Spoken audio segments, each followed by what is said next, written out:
2. About halfway between West Egg and New York, the motor road hastily joins the railroad and runs beside it for a quarter of a mile, so as to shrink away from a certain desolate area of land. This is a valley of ashes, a fantastic farm where ashes grow like wheat into ridges and hills and grotesque gardens, where ashes take the forms of houses and chimneys and rising smoke, and, finally, with a transcendent effort, of ash-gray men, who move dimly and already crumbling through the powdery air. Occasionally a line of gray cars crawls along an invisible track, gives out a ghastly creak, and comes to rest, and immediately the ash-gray men swarm up with leaden spades and stir up an impenetrable cloud, which screens their obscure operations from your sight. But above the gray land and the spasms of bleak dust which drift endlessly over it, you perceive, after a moment, the eyes of Dr. T. J. Eckelberg. The eyes of Dr. T. J. Eckelberg are blue and gigantic. Their retinas are 1 yard high. They look out of no face, but, instead, from a pair of enormous yellow spectacles which pass over a non-existent nose. Evidently some wild wag of an oculist set them there to fatten his practice in the borough of Queens, and then sank down himself into eternal blindness, or forgot them and moved away. But his eyes, dimmed a little by many paintless days, under sun and rain, brood on over the solemn dumping ground. The valley of ashes is bounded on one side by a small foul river, and, when the drawbridge is up to let barges through, the passengers on waiting trains can stare at the dismal scene for as long as half an hour. There is always a halt there of at least a minute, and it was because of this that I first met Tom Buchanan's mistress. The fact that he had one was insisted upon wherever he was known. His acquaintances resented the fact that he turned up in popular cafes with her, and, leaving her at a table, sauntered about, chatting with whomsoever he knew. Though I was curious to see her, I had no desire to meet her, but I did. I went up to New York with Tom on the train one afternoon, and when we stopped by the ash heaps he jumped to his feet and, taking hold of my elbow, literally forced me from the car. "We're getting off," he insisted. "I want you to meet my girl." I think he'd tanked up a good deal at luncheon, in his determination to have my company bordered on violence. The supercilious assumption was that on Sunday afternoon I had nothing better to do. I followed him over a low whitewashed railroad fence, and we walked back 100 yards along the road under Dr. Eckelberg's persistent stare. The only building in sight was a small block of yellow brick sitting on the edge of the wasteland, a sort of compact main street ministering to it, and contiguous to absolutely nothing. One of the 3 shops it contained was for rent, and another was an all-night restaurant, approached by a trail of ashes. The third was a garage, repairs. George B. Wilson. Cars bought and sold. And I followed Tom inside. The interior was unprosperous and bare. The only car visible was the dust-covered wreck of a Ford which crouched in a dim corner. It had occurred to me that this shadow of a garage must be a blind, and that sumptuous and romantic apartments were concealed overhead, when the proprietor himself appeared in the door of an office, wiping his hands on a piece of waste. He was a blond, spiritless man, anemic, and faintly handsome. When he saw us, a damp gleam of hope sprang into his light blue eyes. "Hello, Wilson, old man," said Tom, slapping him jovially on the shoulder. "How's business?" "I can't complain," answered Wilson unconvincingly. "When are you going to sell me that car?" "Next week. I've got my man working on it now." "Works pretty slow, don't he?" "No, he doesn't," said Tom coldly. "And if you feel that way about it, maybe I'd better sell it somewhere else after all." "I don't mean that," explained Wilson quickly. "I just meant—" His voice faded off, and Tom glanced impatiently around the garage. Then I heard footsteps on a stairs, and in a moment the thickish figure of a woman blocked out the light from the office door. She was in the middle 30s and faintly stout, but she carried her flesh sensuously as some women can. Her face, above a spotted dress of dark blue crepe de chine, contained no facet or gleam of beauty, but there was an immediately perceptible vitality about her, as if the nerves of her body were continually smoldering. She smiled slowly and, walking through her husband as if he were a ghost, shook hands with Tom, looking him flush in the eye. Then she wet her lips, and without turning around spoke to her husband in a soft, coarse voice. "Get some chairs, why don't you, so somebody can sit down." "Oh, sure," agreed Wilson hurriedly, and went toward the little office, mingling immediately with the cement color of the walls. A white ashen dust veiled his dark suit and his pale hair as it veiled everything in the vicinity except his wife, who moved close to Tom. "I want to see you," said Tom intently. "Get on the next train." "All right. I'll meet you by the newsstand on the lower level." She nodded and moved away from him just as George Wilson emerged with 2 chairs from his office door. We waited for her down the road and out of sight. It was a few days before the 4th of July, and a gray, scrawny Italian child was setting torpedoes in a row along the railroad track. "Terrible place, isn't it?" said Tom, exchanging a frown with Dr. Eckelberg. "Awful. It does her good to get away." "Doesn't her husband object?" "Wilson? He thinks she goes to see her sister in New York. He's so dumb he doesn't know he's alive." So Tom Buchanan and his girl and I went up together to New York, or not quite together, for Mrs. Wilson sat discreetly in another car. Tom deferred that much to the sensibilities of those East Eggers who might be on the train. She had changed her dress to a brown-figured muslin, which stretched tight over her rather wide hips as Tom helped her to the platform in New York. At the newsstand, she bought a copy of Town Tattle and a moving picture magazine, and in the station drugstore some cold cream and a small flask of perfume. Upstairs, in the solemn echoing drive, she let 4 taxicabs drive away before she selected a new one, lavender-colored with gray upholstery, and in this we slid out from the mass of the station into the glowing sunshine. But immediately she turned sharply from the window and, leaning forward, tapped on the front glass. "I want to get one of those dogs," she said earnestly. "I want to get one for the apartment. They're nice to have a dog." We backed up to a gray old man who bore an absurd resemblance to John D. Rockefeller. In a basket swung from his neck cowered a dozen very recent puppies of an indeterminate breed. "What kind are they?" asked Mrs. Wilson eagerly, as he came to the taxi window. "All kinds." "What kind do you want, lady?" "I'd like to get one of those police dogs." "I don't suppose you got that kind?" The man peered doubtfully into the basket, plunged in his hand and drew one up, wriggling, by the back of the neck. "That's no police dog," said Tom. "No, it's not exactly a police dog," said the man with disappointment in his voice. "It's more of an Airedale." He passed his hand over the brown washrag of a back. "Look at that coat." "Some coat. That's a dog that'll never bother you with catching cold." "I think it's cute," said Mrs. Wilson enthusiastically. "How much is it?" "That dog." He looked at it admiringly. "That dog will cost you $10.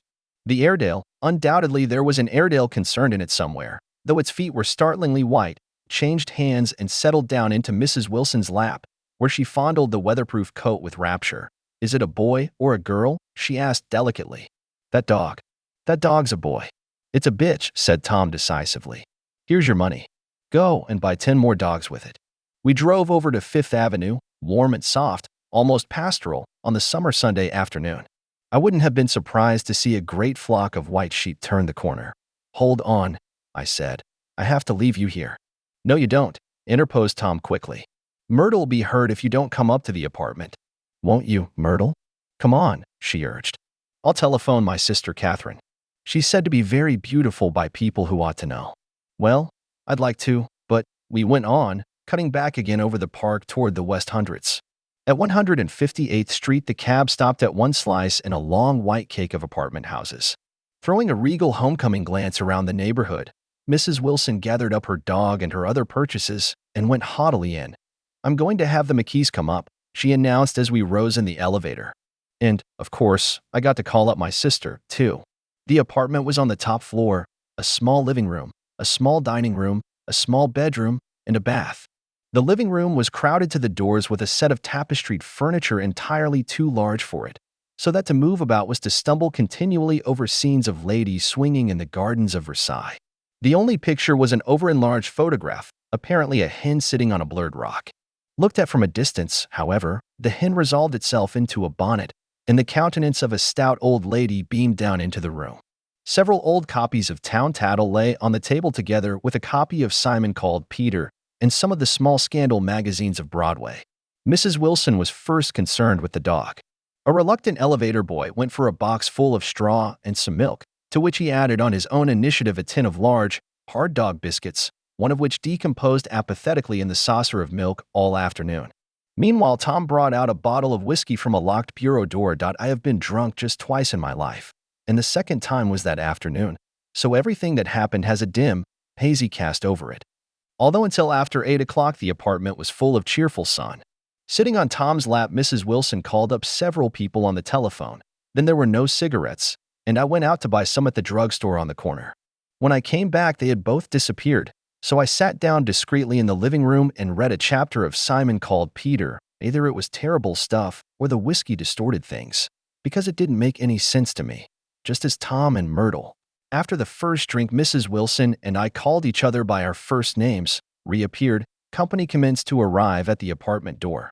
The sister, Catherine, was a slender, worldly girl of about 30, with a solid, sticky bob of red hair and a complexion powdered milky white. Her eyebrows had been plucked and then drawn on again at a more rakish angle, but the efforts of nature toward the restoration of the old alignment gave a blurred air to her face. When she moved about, there was an incessant clicking as innumerable pottery bracelets jingled up and down upon her arms. She came in with such a proprietary haste and looked around so possessively at the furniture that I wondered if she lived here. But when I asked her, she laughed immoderately, repeated my question aloud, and told me she lived with a girlfriend at a hotel. Mr. McKee was a pale, feminine man from the flat below. He had just shaved, for there was a white spot of lather on his cheekbone, and he was most respectful in his greeting to everyone in the room. He informed me that he was in the artistic game, and I gathered later that he was a photographer and had made the dim enlargement of Mrs. Wilson's mother, which hovered like an ectoplasm on the wall. His wife was shrill, languid, handsome, and horrible. She told me with pride that her husband had photographed her 127 times since they had been married. Mrs. Wilson had changed her costume some time before and was now attired in an elaborate afternoon dress of cream-colored chiffon, which gave out a continual rustle as she swept about the room. With the influence of the dress, her personality had also undergone a change. The intense vitality that had been so remarkable in the garage was converted into impressive hauteur. Her laughter, her gestures, her assertions became more violently affected moment by moment, and as she expanded, the room grew smaller around her, until she seemed to be revolving on a noisy, creaking pivot through the smoky air. "My dear," she told her sister in a high, mincing shout, "most of these fellas will cheat you every time. All they think of is money. I had a woman up here last week to look at my feet, and when she gave me the bill, you'd have thought she had my appendicitis out." "What was the name of the woman?" asked Mrs. McKee. "Mrs. Eberhardt. She goes around looking at people's feet in their own homes." "I like your dress," remarked Mrs. McKee. "I think it's adorable." Mrs. Wilson rejected the compliment by raising her eyebrow in disdain. "It's just a crazy old thing," she said. "I just slip it on sometimes when I don't care what I look like." "But it looks wonderful on you, if you know what I mean," pursued Mrs. McKee. "If Chester could only get you in that pose, I think he could make something of it." We all looked in silence at Mrs. Wilson, who removed a strand of hair from over her eyes and looked back at us with a brilliant smile. Mr. McKee regarded her intently with his head on one side, and then moved his hand back and forth slowly in front of his face. "I should change the light," he said after a moment. "I'd like to bring out the modeling of the features, and I'd try to get hold of all the back hair." "I wouldn't think of changing the light," cried Mrs. McKee. "I think it's," her husband said, and we all looked at the subject again, whereupon Tom Buchanan yawned audibly and got to his feet. "You McKees have something to drink," he said. "Get some more ice and mineral water, Myrtle, before everybody goes to sleep." I told that boy about the ice. Myrtle raised her eyebrows in despair at the shiftlessness of the lower orders. "These people, you have to keep after them all the time." She looked at me and laughed pointlessly. Then she flounced over to the dog, kissed it with ecstasy, and swept into the kitchen, implying that a dozen chefs awaited her orders there. "I've done some nice things out on Long Island," asserted Mr. McKee. Tom looked at him blankly. "2 of them we have framed downstairs." "2 what?" demanded Tom. "2 studies. One of them I call Montauk Point, the Gulls, and the other I call Montauk Point, the sea." The sister Catherine sat down beside me on the couch. "Do you live down on Long Island, too?" she inquired. "I live at West Egg." "Really?" "I was down there at a party about a month ago. At a man named Gatsby's." "Do you know him?" "I live next door to him." "Well, they say he's a nephew or a cousin of Kaiser Wilhelm's. That's where all his money comes from." "Really?" She nodded. "I'm scared of him. I'd hate to have him get anything on me." This absorbing information about my neighbor was interrupted by Mrs. McKee's pointing suddenly at Catherine. "Chester, I think you could do something with her," she broke out, but Mr. McKee only nodded in a bored way and turned his attention to Tom. "I'd like to do more work on Long Island, if I could get the entry. All I ask is that they should give me a start." "Ask Myrtle," said Tom, breaking into a short shout of laughter as Mrs. Wilson entered with a tray. "She'll give you a letter of introduction, won't you, Myrtle?" "Do what?" she asked, startled. "You'll give McKee a letter of introduction to your husband, so he can do some studies of him." His lips moved silently for a moment as he invented, "George B. Wilson at the gasoline pump, or something like that. Catherine leaned close to me and whispered in my ear, "Neither of them can stand the person they're married to. Can't they? Can't stand them." She looked at Myrtle and then at Tom. "What I say is, why go on living with them if they can't stand them? If I was them, I'd get a divorce and get married to each other right away. Doesn't she like Wilson either?" The answer to this was unexpected. It came from Myrtle, who had overheard the question, and it was violent and obscene. "You see," cried Catherine triumphantly. She lowered her voice again. "It's really his wife that's keeping them apart. She's a Catholic, and they don't believe in divorce." Daisy was not a Catholic, and I was a little shocked at the elaborateness of the lie. "When they do get married," continued Catherine, "they're going west to live for a while until it blows over. It'd be more discreet to go to Europe." "Oh, do you like Europe?" she exclaimed surprisingly. "I just got back from Monte Carlo." "Really? Just last year?" "I went over there with another girl." "Stay long?"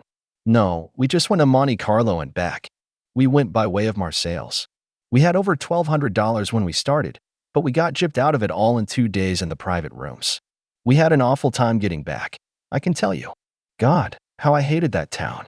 The late afternoon sky bloomed in the window for a moment like the blue honey of the Mediterranean. Then the shrill voice of Mrs. McKee called me back into the room. "I almost made a mistake, too," she declared vigorously. "I almost married a little kike who'd been after me for years. I knew he was below me. Everybody kept saying to me, 'Lucille, that man's way below you.' But if I hadn't met Chester, he'd have got me sure." "Yes, but listen," said Myrtle Wilson, nodding her head up and down, "at least you didn't marry him." "I know I didn't." "Well, I married him," said Myrtle, ambiguously. "And that's the difference between your case and mine." "Why did you?" "Myrtle," demanded Catherine. "Nobody forced you to." Myrtle considered. "I married him because I thought he was a gentleman," she said finally. "I thought he knew something about breeding, but he wasn't fit to lick my shoe." "You were crazy about him for a while," said Catherine. "Crazy about him?" cried Myrtle incredulously. "Who said I was crazy about him? I never was any more crazy about him than I was about that man there." She pointed suddenly at me, and everyone looked at me accusingly. I tried to show by my expression that I expected no affection. The only crazy I was when I married him. I knew right away I made a mistake. He borrowed somebody's best suit to get married in, and never even told me about it. And the man came after it one day when he was out. "Oh, is that your suit?" I said. This is the first I ever heard about it. But I gave it to him, and then I laid down and cried to beat the band all afternoon. "She really ought to get away from him," resumed Catherine to me. "They've been living over that garage for 11 years. And Tom's the first sweetie she ever had." The bottle of whiskey, a second one, was now in constant demand by all present, excepting Catherine, who felt just as good on nothing at all. Tom rang for the janitor and sent him for some celebrated sandwiches, which were a complete supper in themselves. I wanted to get out and walk eastward toward the park through the soft twilight, but each time I tried to go I became entangled in some wild, strident argument which pulled me back, as if with ropes, into my chair. Yet high over the city our line of yellow windows must have contributed their share of human secrecy to the casual watcher in the darkening streets, and I saw him too, looking up and wondering. I was within and without, simultaneously enchanted and repelled by the inexhaustible variety of life. Myrtle pulled her chair close to mine, and suddenly her warm breath poured over me the story of her first meeting with Tom. It was on the 2 little seats facing each other that are always the last ones left on the train. I was going up to New York to see my sister and spend the night. He had on a dress suit and patent leather shoes, and I couldn't keep my eyes off him. But every time he looked at me, I had to pretend to be looking at the advertisement over his head. When we came into the station, he was next to me, and his white shirt front pressed against my arm, and so I told him I'd have to call a policeman, but he knew I lied. I was so excited that when I got into a taxi with him, I didn't hardly know I wasn't getting into a subway train. All I kept thinking about, over and over, was, "You can't live forever. You can't live forever." She turned to Mrs. McKee, and the room rang full of her artificial laughter. "My dear," she cried, "I'm going to give you this dress as soon as I'm through with it. I've got to get another one tomorrow. I'm going to make a list of all the things I've got to get. A massage and a wave, and a collar for the dog, and one of those cute little ashtrays where you touch a spring, and a wreath with a black silk bow for Mother's grave that'll last all summer."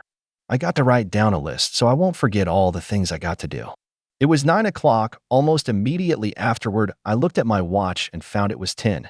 Mr. McKee was asleep on a chair with his fists clenched in his lap, like a photograph of a man of action. Taking out my handkerchief, I wiped from his cheek the spot of dried lather that had worried me all the afternoon. The little dog was sitting on the table looking with blind eyes through the smoke, and from time to time groaning faintly.